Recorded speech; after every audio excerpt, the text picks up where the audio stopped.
Tawang-tawa si Ja Morant habang nasa free throw line itong si Rudy Gobert mga idol. Flex pa si Ant-Man na Grizzlies versus Wolves. Grabe yung nangyari dito sa robot na to mga idol, matapos ang ginawa ni Kyrie Irving, sinubukan pa niyang buhayin ng robot matapos mamigay ng golf cart sa kanyang mga teammates. Minnesota Timberwolves versus the Memphis Grizzlies. Season debut nga pala mga idol ni Brandon Clark for the Memphis. Daming injuries sa game na to mga idol, including Ja Morant and Anthony Edwards na hindi nakapaglaro. Ngayon, mamaw sa ilalim si Rudy Gobert dito sa first quarter. First start, so he had to play. Gobert! Yeah, he's gonna have a size advantage. In just 7 minutes of playing time ni Rudy Gobert mga idol, sa opening frame nakapagtala na siya ng 6.7 rebounds, 2 assists.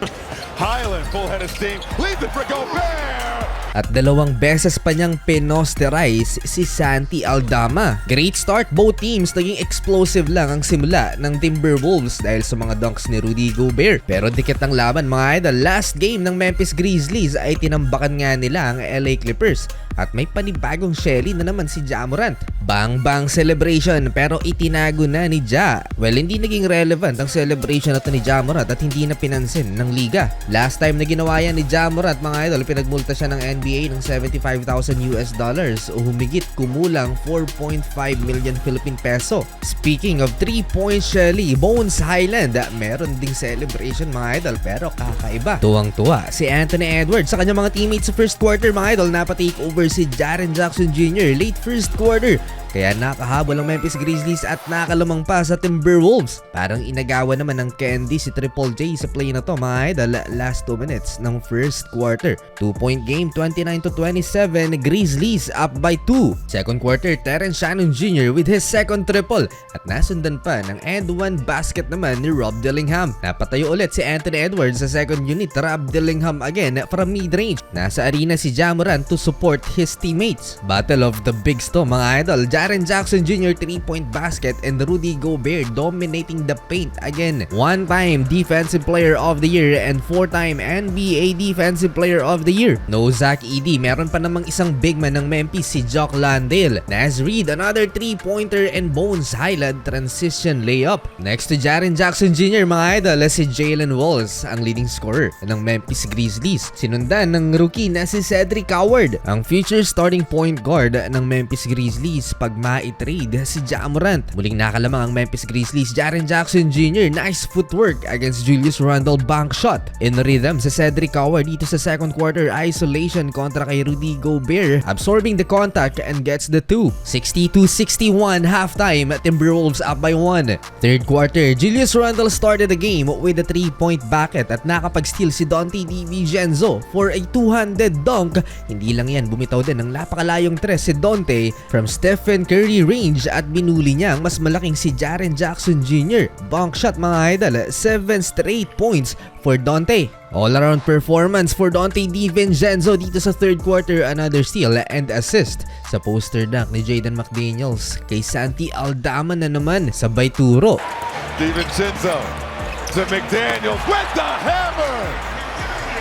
Lumamang ng 8 points ang Minnesota Timberwolves after timeout. Nag-run ang Memphis Grizzlies at naitabla ni Caldwell Pope ang talaan sa 76 with 4 minutes left sa third quarter. Na-choke sa 76 ang Timberwolves at nakalamang pa ng 5 ang Memphis Grizzlies, 81-76, 3 minutes left ng third quarter. Na-contain at nalimitahan ng Memphis Grizzlies sa ilalim si Rudy Gobert na sa first quarter ay dinumi na nga ang visiting team. Largest lead of the Memphis Grizzlies in 3 quarters ay 87-88-81. Pero natapos ang third quarter na lamang ng 5 ang Grizzlies, 88-83. Randle power move against the rookie Cedric Coward and the 1. Bagsak mga idol si Cedric. Nag-stare down pa si Julius. Maalat mga idol si Randle with 6 out of 17 field goals so far. Beast mode si Julius Randle. Inagawan ng bola ang rookie na naman na si Cedric Coward at napaflex si Anthony Edwards. Naghahabol pa rin ang Minnesota Timberwolves. Rudy Gobert, big block block kay Cedric Coward. Pa rin makakalamang ang Timberwolves dahil lagi namang may sagot ang Memphis Grizzlies. Habang nasa free throw line, si Rudy Gobert. Nagtatawanan naman sa upuan si Ja Morant at si Scottie Pippen Jr. Not sure if si Gobert yung pinagtatawanan nilang dalawa halfway through the fourth and final frame. Crunch time, dalawa na lang sana ang inahabol ng Minnesota Timberwolves nang magpakawala naman ng big time 3-pointer si Jock Landale. Buhay pa ang home team, Rudy Gobert alley-oop dunk.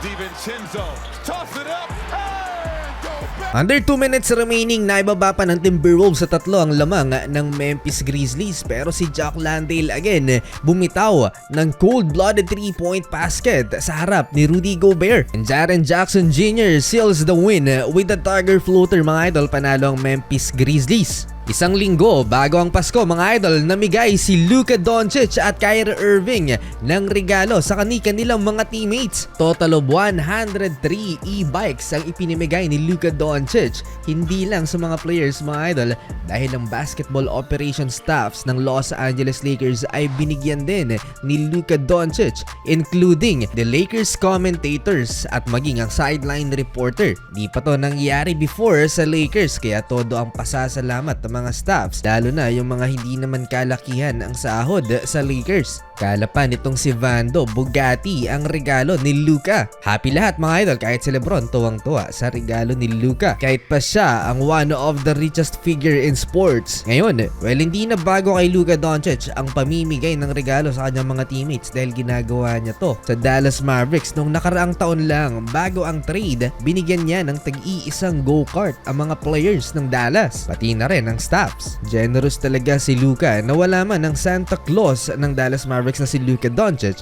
meron namang pumalit at namigay naman si Kyrie Irving ng mas malaki pa, golf cart ang ipinamudmud ni Kyrie sa kanyang mga teammates. Everybody happy sa regalo ni Kyrie Irving. Nagkakahalaga ng $9,000 to $12,000 ang bawat golf cart o humigit kumulang 600 to 700,000 pesos. Tuwang-tuwa si Klay Thompson sa kanyang bagong golf cart at sinubukan kaagad sa ditch. Usually where my balls at, so it makes sense, you know? Checks out. Just had to check the suspension on it. These will be sent to your homes. Oh, you look good, brother. You look good, brother. You see what's going on? Hey, Mo, say what up. What's up, I think it's on. Oh, they got the C-Say number 30 on there. Bluetooth. Hey, Bluetooth, LEDs. Oh yeah. I can't wait till I get this to the crib. Oh yeah, I'm gone. I'm driving this to the crib. You ride with me, let's go. I'm a terrible driver. Come to the game tomorrow. Come to the game tomorrow. Mavericks, come to the game tomorrow. Let's go, Mavs! Hey, man. Mavs are great. Hindi lang ito ang interesting part sa pamimigay ng regalo ni Kyrie Irving dahil may dumating din na robot, mga idol, at panoorin nyo kung anong ginawa ni Uncle Drew. Try.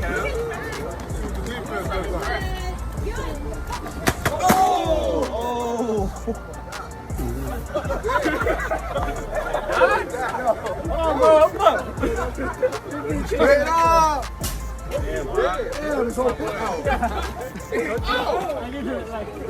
Nasira ni Kyrie Irving ang robot, hindi na bumangon pa. Sinubukan pang bangunin ni Uncle Drew pero hindi na bumangon yung robot na kanyang tinulak. Where's the dog out there?